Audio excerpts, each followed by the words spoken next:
Welcome to ChemPlus. Welcome to ChemPlus. Today we have decided to look again at metal extraction. This area is very important for your exams.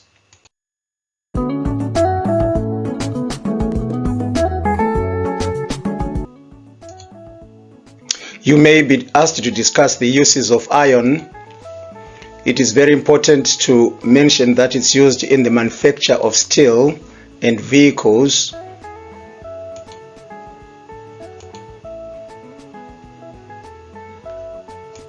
You may also be asked to discuss the uses of aluminium in the manufacture of aircraft and why it's suitable for aircraft.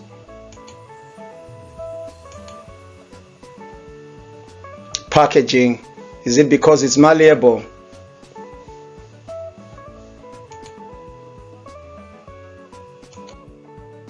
Now we are going to talk in more detail about the extraction of aluminium, and we are going to pay attention to this equation here.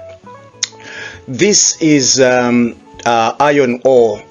That's the ore for iron, and we are reacting it with carbon, and you can see we are getting the iron there. Why is carbon able to do that? You might want to pay your attention to the reactivity series. If you look at carbon, is well above iron on the reactivity series. So carbon is able to reduce the iron oxide, or it's able to displace iron.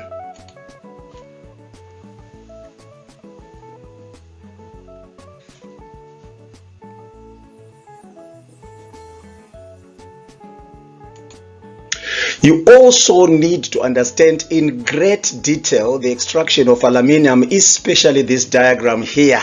This diagram here, you need to be able to label it. Your anodes, which are positively charged, they are made from what material? What material are they made from? They are made from graphite. Then your cathode lining that whole container there.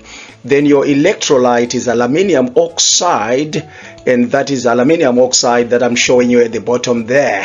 What is the common name for aluminium oxide? Well done, bauxite. Now, before electrolysis can take place, something needs to happen. Electrolysis does not take place in solids. Why? Because the ions are not free to move. Not electrons. The ions are not free to move. So we got to melt aluminium oxide. And when we melt it, we get those ions Al3 plus O2 minus O2 minus Al3 plus. Aluminium oxide melting requires a lot of energy. Melting point is above 2000. So we add a substance that reduces or lowers the melting point. The substance is called cryolite. Now when the power is switched on, aluminium ions, they move to the cathode, gain electrons to become pure aluminium. Oxide ions are attracted to these anodes here, right? They will give up electrons and form oxygen, and the oxygen reacts with this graphite. This is carbon to form carbon dioxide. So you see that as time goes on, these anodes get used up, they get eaten up by the oxygen that's being produced there to form carbon dioxide. Students have struggled with this question. Why do we have to replace the graphite anodes every 28 days? It is because when oxygen is formed, they react with that oxygen. I want you to be able to spell out. Show me that you really understand this topic. Right, we've got an equation there. We've got tin oxide reacting with carbon. This is an exam question now. Sometimes they ask you which substance is reduced. You should know which one is reduced in terms of oxygen. Give one reason for your answer. Which is the substance reduced? Some students have said tin is wrong. Tin is wrong. It's tin oxide. Tin oxide is reduced. And why? Why is tin oxide reduced? Why is tin oxide reduced? Yes, Chibombom.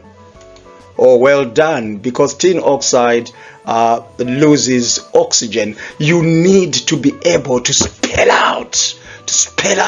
Show that you passed through the hands of king of the classroom. Right. Why is carbon used in the extraction to extract tin from tin oxide? You might want to think about the reactivity series again. Look at where carbon is on the reactivity series. Look at where tin is on the reactivity series. Carbon is more reactive than tin.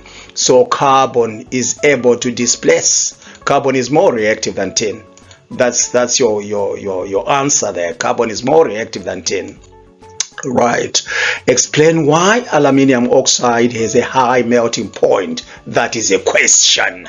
What type of compound is aluminium oxide? Is it covalent? Is it ionic? Those are the questions that you got to ask yourself. What type of compound is aluminium oxide? It's an ionic compound. If it's an ionic compound, it's having positively charged and negatively charged ions. It forms a giant ionic lattice, doesn't it? These positive and negatively charged are attracted together by high forces of attraction. What do we call those forces of attraction? What do we call them? What do we call the forces of attraction? Electrostatic forces of attraction. So because of these electrostatic forces of attraction, a lot of energy is required.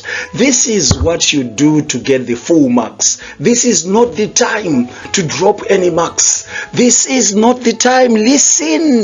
This is not the time to drop any silly marks in this exam. We want full marks. Full marks.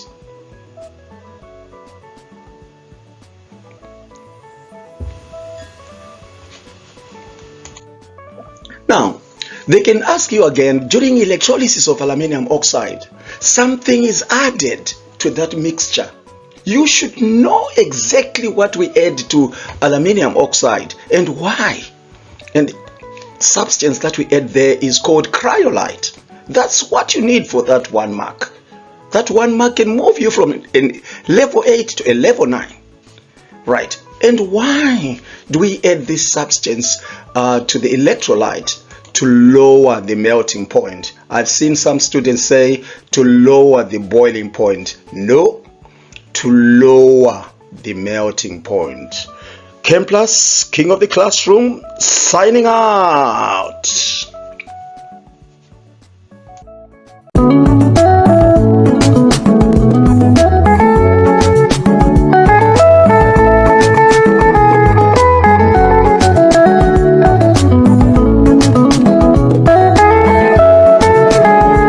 Thank you for the excellent support at Chem Plus Tutors. My brother loves it and now he has a deeper understanding of A-level chemistry. Thank you, Mr. Masenda.